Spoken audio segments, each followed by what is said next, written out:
series of cryptic clues, which, when deciphered, could lead the reader to a buried treasure. That treasure was a small, bejewelled figure of a hare, made of gold by Mr. Williams himself and buried secretly, as treasure always should be, at dead of night somewhere in England. In 1979, the golden hare was valued at £5,000. What it's worth now is anybody's guess. In any event, the news of its existence and the fact that it was up for grabs by the first person to unravel the hidden clues made Masquerade into an immediate international bestseller. Worldwide, it sold well over 1 million copies at £4.50 a throw. Not a bad return for a comparatively modest outlay. Meanwhile, during these last 3 years, while Messrs. Cape and Kit Williams have been happily counting the proceeds, people from all over the world have been energetically digging up large chunks of England. A Swiss family, having decided, for reasons best known to themselves, that the hare must be buried in Cornwall, spent their life savings and very nearly their lives when they were cut off by the incoming tide in search of it. Germans took part in the hunt, so did Japanese and Danes and Swedes and Australians and Canadians. Americans, who know little of Britain apart from the more famous historical landmarks, came over determined to pull down Big Ben and Edinburgh Castle and other places they'd vaguely heard of, convinced that the treasure lurked within. People turned up spattered with mud and carrying spades at Kit Williams' door, begging for an extra clue. And thousands upon thousands of other people wrote to him saying, "I think I know where the treasure is. Please tell me if I'm right." One or two of the hunters even got close, but nobody got close enough until a few days ago when at last the golden hare was unearthed. Bernard Clark tells the story.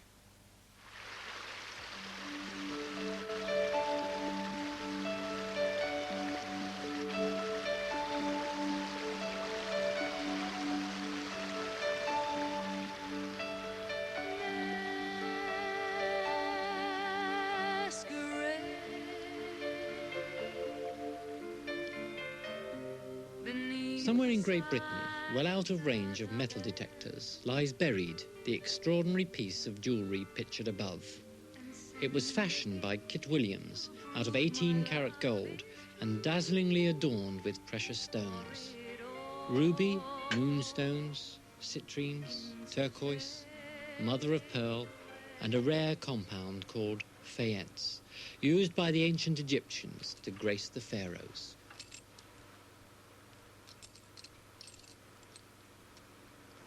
The precise location of this buried treasure may be discovered within the pages of Masquerade, which are themselves overflowing with riddles and puzzles.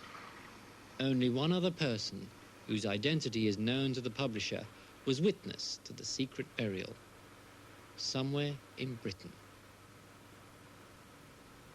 So I thought, if I've got the 15 pictures that are going to be in the book, and there's something in those pictures which refers to a sentence, so that the sentence describes exactly where the jewel is buried, but you can't get that sentence without understanding the pictures.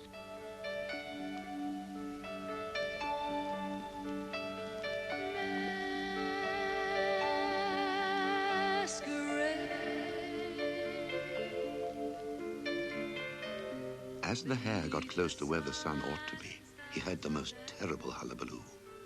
All the people of the earth had taken kettles and pans and sticks and pots and drums and guns and gongs and were making a fearful din. But we printed 60,000 copies, which for an unknown book by an unknown artist is pretty amazing. And what happened, it went mad, completely crazy. We thought we were bound to have enough till Christmas. And we reprinted a further 50,000 the day after publication, and 3 days later, yet another 50,000. I've really never seen a book like it. What, is it now in the millions? No, we've now sold about 500,000 copies. Around the world, it's about 1.5 million now. This is today's mail. Just a few letters here, plus this special express delivery from a man who writes to me every week in America. This package has got today's American letters in it. I mean, this has been going on lately for so long, every single day. I might say it's very boring.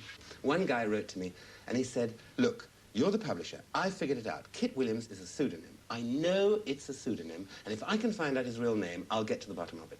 And the reason I know it's a pseudonym is that Kit Williams is a perfect anagram for I will mask it."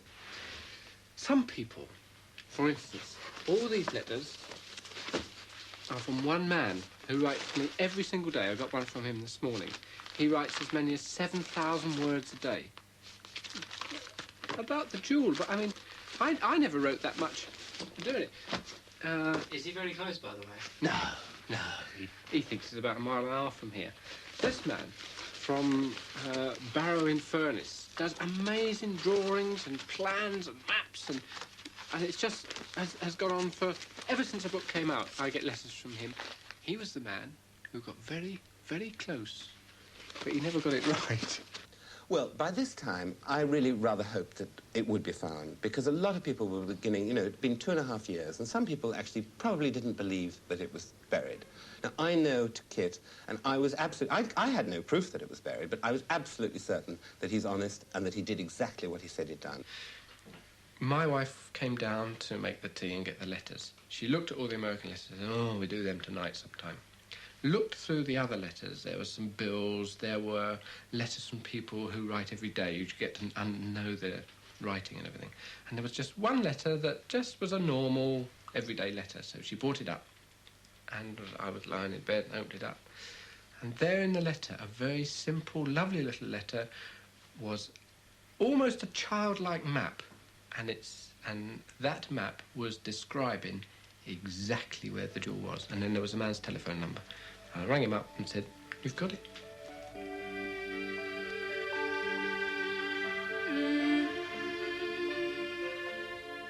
I am the beginning of eternity, followed by half a circle, close on by half a square. Through my fourth, my fifth is seen, to be the first in every pair. My sixth begins my seventh, the end of time and space. Now put my parts together to see what's taken place.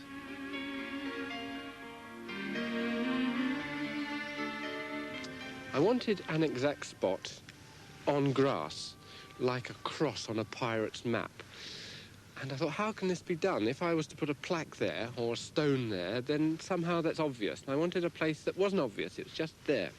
And I thought, if I could get a shadow cast from a tall object, a tall pointed object, where the tip of the shadow went onto the grass, that would be the very spot.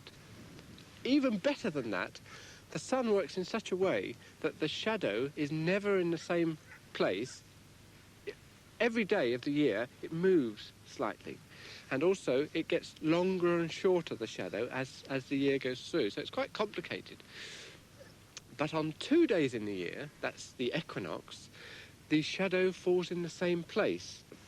So equinox was the day. The other thing is the time of day. Obviously, the shadow moves like a sundial. It just moves around with the hours of the day. So I thought I will choose midday because the shadow will be shortest then and will be more distinct upon the ground.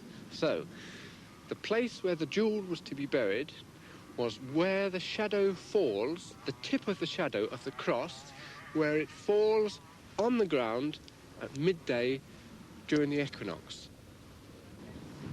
This is the shadow you're talking about. This is a shadow. I mean, we're not on the right time of day, nor the right day. But if we were here at the right time of day, on the right day, that's exactly where it would be.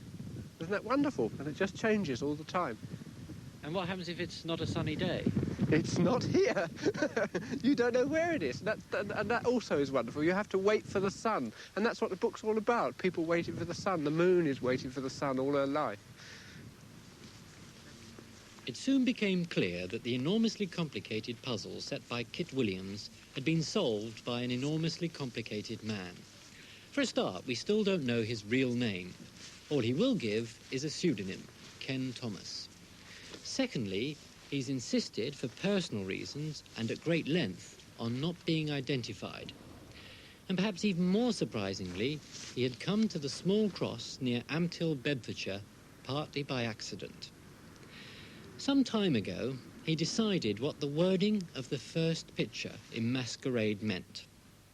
1 of 6 to 8, he decided, meant the first of the 6 wives to Henry VIII, Catherine of Aragon. It led me to Kimbolton Castle, which is where she lived and died. The next thing I saw was the picture of this little man's hand pointing to a date, which is the vernal equinox. So, of course, I tried to work out where the vernal equinox came in at Kimbolton. of difficulty until I broke down another word, which is at the end of the book, culmination. And this gave me clues to the meridian and shadows and high peaks.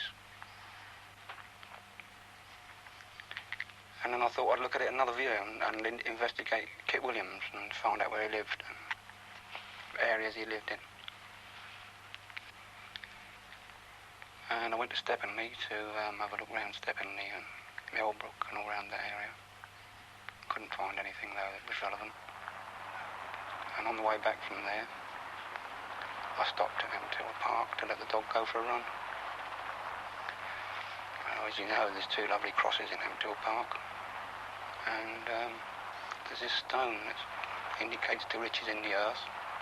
There's a psalm on there. How did you actually find the stone? Well, my dog went over and wheeled against it. I followed him over. And then I turned and looked at the crosses and things came together.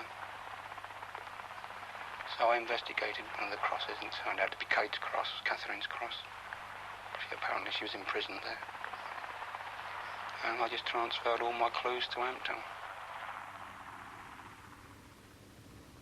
Yet freedom hence her radiant banner ward, and love avenged a realm by priests enslaved. From Catherine's wrongs, a nation's bliss was spread, and Luther's light from Henry's lawless bed. The chap comes to the phone. Hello, Kit. Hello. Oh, I feel terribly ill. I got a bad cold, you see.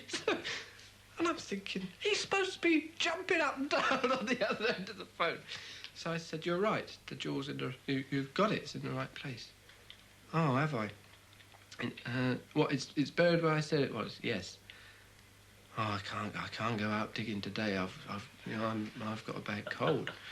So I said, well, let us know when you've dug it up, will you? I dug a rather large hole, I might add. It was 8 foot long, about 2 foot 6 across, and about 3 foot deep.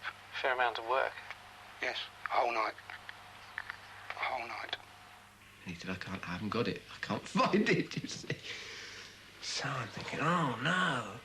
Either he's in the wrong place or it's someone else has got it. Someone's been there before. I told him that someone else had dug 23 foot away from the cross, out to 25 feet. And he said, no, he's too far away. And I said, well, I'm 20 foot. He said, well, you must be there. So he said, I'm going to go back there in daytime. And I'm thinking, crumbs, he's going to... The next telephone call is going to be from the police station. I'm going to go back in daytime and I'm going to dress up as a workman, see. So I said, well, on your head be it. So he goes back in the daytime with some fence posts and some of this plastic tape that they use along the road in roadworks and a donkey jacket coat and starts digging. And, of course, he finds it because he's already dug it up on the first night and he's turned it over in the spoil. I have a little sister, and in the field she's seen. Once the location had been identified, the clues in the book, although obscure, begin to filter through. The little sister is the other cross. A tree that's in the book is nearby. And the village clock in the centre of Ampthill is very similar to the clock in the book. These are what Kit Williams calls his confirmers, nudges to help anyone close to be confident enough to actually dig. Another one is on this page, the sun and the moon, and the jewel is a gift from the moon to the sun. They are both pointing at equinox, the March equinox. There's another in September, but they are pointing at this one, and their fingers are crossed, so you get the cross and the equinox there. And although I hadn't done it intentionally, the man who found it saw that the hair was directly underneath there and assumed that under the cross or around the cross was it. So that's another one.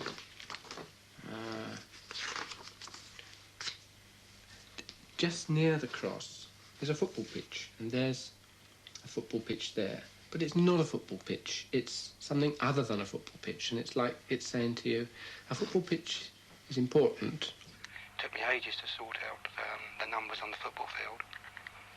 They turned out to be atomic numbers, and it tells you to think again. So it was all a waste of time. How do you mean it tells you to think again? Well, when you change the atomic numbers over to the atomic letters, the numbers transfer to letters which make up words, and it's forces now think again.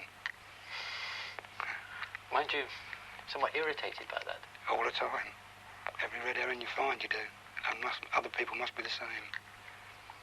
When you found other people searching, did you sort of chat with them? Oh, no. Oh, no. No, you keep yourself to yourself. And Fairly competitive? you've got to, yeah. You could give a clue away that could be a main clue, and you might not realise.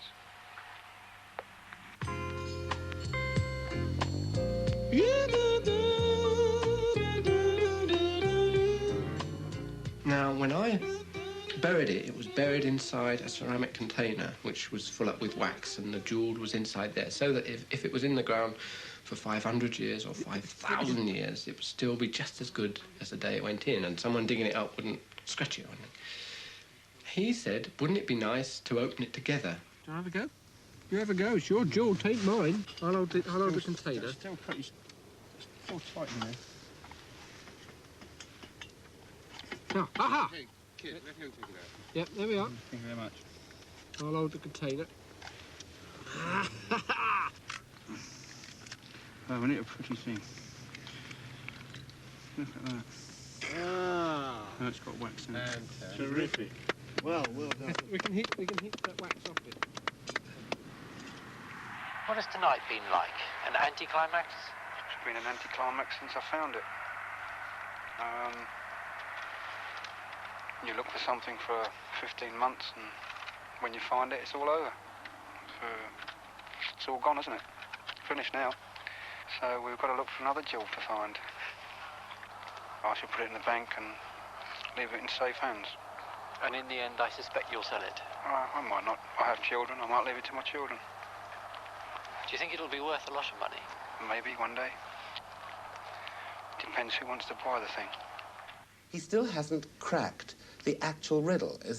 Kit devised the book in such a way that, in fact, if you crack the perfect riddle, you find the location precisely. Now, this man has got the end part of the clues, and it's enabled him to find the treasure, which is something that Kit never thought would be possible. So now, what must happen, or what I hope will happen, is that someone will actually work out, either he or someone else, will work out the riddle itself. And I think that would be nice. There are thousands and thousands of people who have done so much work that it would be a pity if it just went whoosh at the end of it. Even the man who dug it up said, I don't know what I'm going to do now. His wife said, this house has been full of it for 18 months and now it's all over. What do we do? We've got to watch the telly now. You were lucky, really, weren't you? Very lucky. My dog was the one. Without my dog, I don't think I'd have bothered. If I hadn't stopped to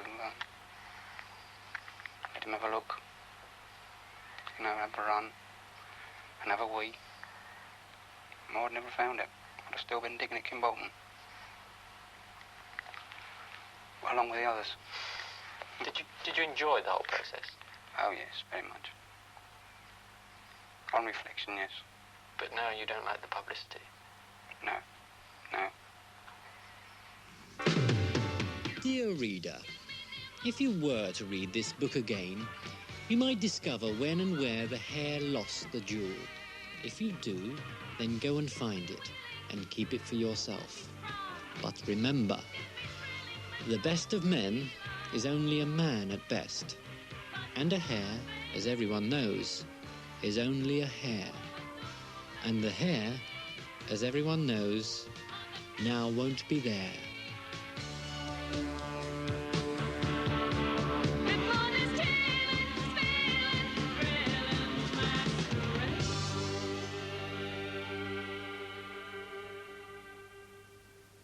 Bernard Clark with A Tale of Treasure Trove. The paperback version of Masquerade comes out in the summer, and in view of what's just happened, I reckon the publishers must be spitting mad. However, we've now come to the end of another edition of Omnibus. Found, but the saga lingers on. Masquerade, with words and music by Rod Argent and starring Roger Rees, should have its official opening soon. In the meantime, I'll leave you until next Sunday night with this version of the title song, sung by Marty Webb, accompanied by Rod Argent and Julian Lloyd Webber. Goodbye.